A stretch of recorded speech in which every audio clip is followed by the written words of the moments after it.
Scandal fever is sweeping Capitol Hill today thanks to the investigation into intelligence leaks. In fact, only a moment ago, John McCain came down with an acute case right on the floor of the Senate. It clearly cries out for the appointment of a special counsel.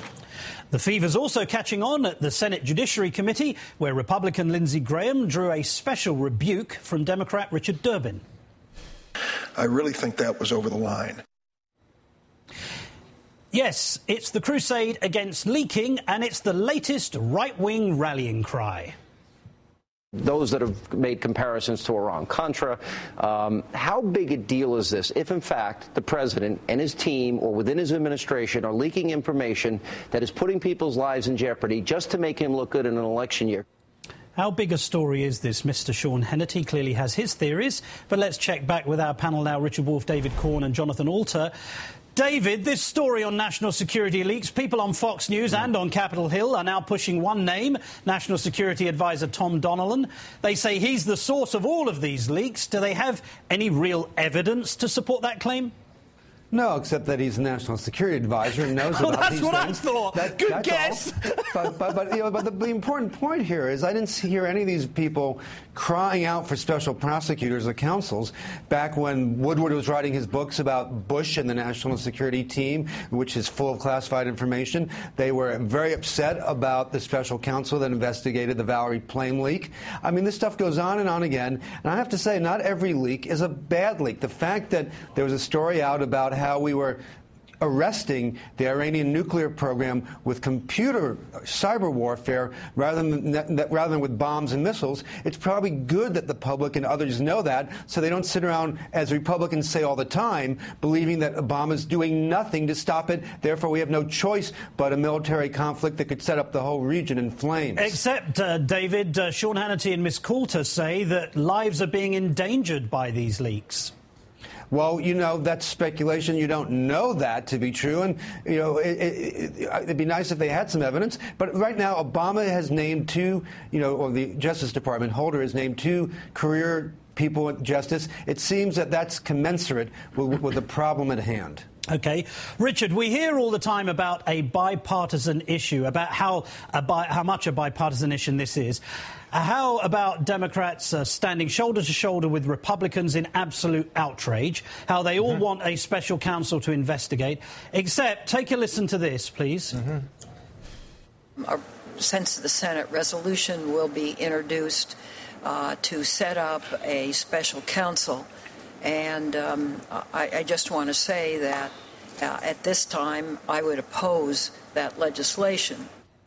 Richard, be honest, this is a partisan witch hunt, isn't it? It's not bipartisan at all. Well, I think the outrage is genuine, and actually, I don't think I don't agree with David Corn that you can downplay the significance about the cyber attacks, because David Sanger from the New York Times, who's written this great book about precisely this kind of issue, that was a great piece of reporting, and it happens to be something new in national security. So for the politics of it, you have to set that aside. There are national security implications, but 2 U.S. attorneys, as David also points out, is a lot. There was one U.S. attorney in Chicago who went after the Scooter Libby leak, and he got real results. When it comes down to a special counsel, you really are into the partisan warfare. I know Republicans say they like Bill Clinton now, but they also inflicted Ken Starr on everyone, including Bill Clinton, but also on the nation, and it was a colossal waste of time and money. Yeah, just to defend David Corn, he's jealous because he didn't get the leak.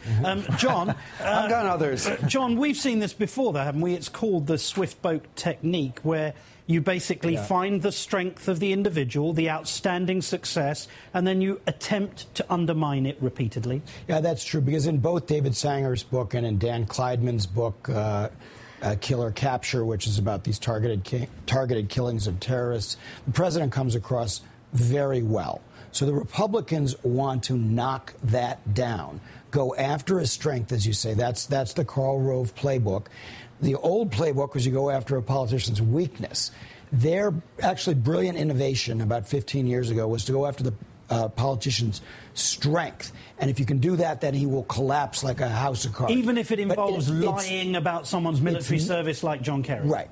I don't think it's going to work this time, and that if Obama does lose, which is quite possible, it will be because of the economy and Karl Rove's money that he's getting from all these billionaires, not because they've been able to take him down on national security. David, we know where the Republicans want to take this. They want to take this all the way back to Ken Starr. They want a special counsel with unlimited power, no deadline, who can dog this president, I guess, right the way through and beyond the next election.